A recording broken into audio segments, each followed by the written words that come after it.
நம்ம என்ன பார்க்க போகிறோம்னு கேட்டிங்கன்னா கத்திரிக்காய் உருளைக்கிழங்கு கிரேவி தான் பார்க்க போகிறோம். அதுக்கு தேவையான பொருள் பார்க்கலாம். 1 ஸ்பூன் கடுகு, 1 ஸ்பூன் சோம்பு, 1 ஸ்பூன் சீரகம், இடித்து வச்சுருக்க பூண்டு, இஞ்சி,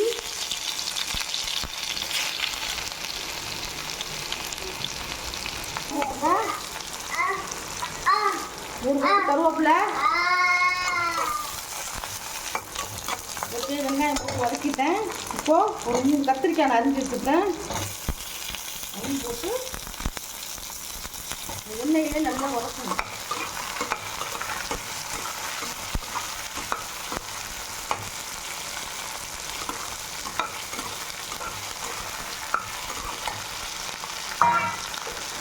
ஒரு 3 கத்திரிக்காய், ஒரு பெரிய உருளைக்கிழங்கு 100 கிராம் அதையும் போடுறேன்.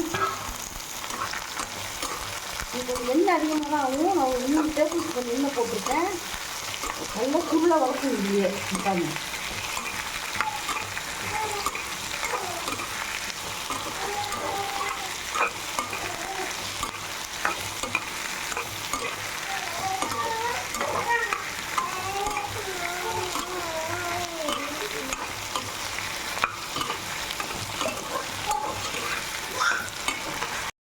இப்போ 3 கத்திரிக்காய், ஒரு உருளைக்கிழங்குக்கு நான் மீடியம் சைஸ் 2 தக்காளியை பேஸ்ட்டு அரைச்சி போடணும்.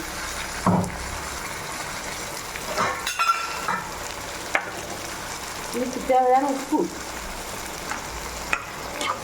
போட்டு நல்லா எண்ணெய் புளியை வதக்கணும். கத்திரிக்காய் நல்லா வதங்கிடுச்சு போகணும்.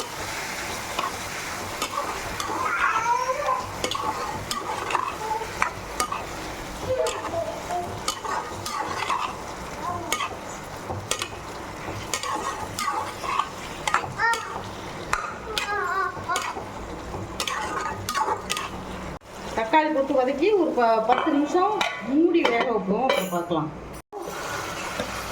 1/2 ஸ்பூன் மஞ்சள்தூள், 1/2 ஸ்பூன் சில்லி பவுடர், தனி மிளகாத்தூள். இந்த தனி மிளகாத்தூள் தான் போடணும். 1 ஸ்பூன் மல்லித்தூள். ஏற்கனவே உப்பு போட்டுட்டோம்.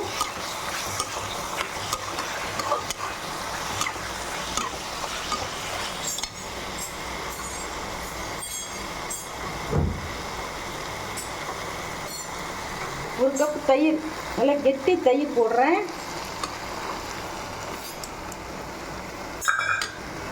போட்டு நல்லா கலந்துக்கலாம். ரொம்ப அருமையாக சுவையாக இருக்கும். இது ஒரு வாட்டி நீங்கள் செஞ்சு பாருங்கள். ஒரு எவ்வளோ அருமையாக எவ்வளோ கலராக இருக்கு பாருங்கள்.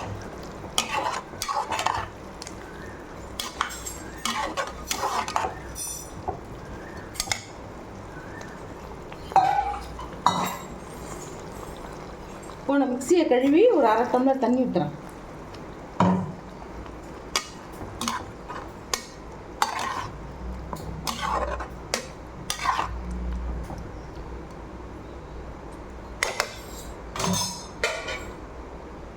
மூடி போட்டு வேட 10 நிமிஷம்.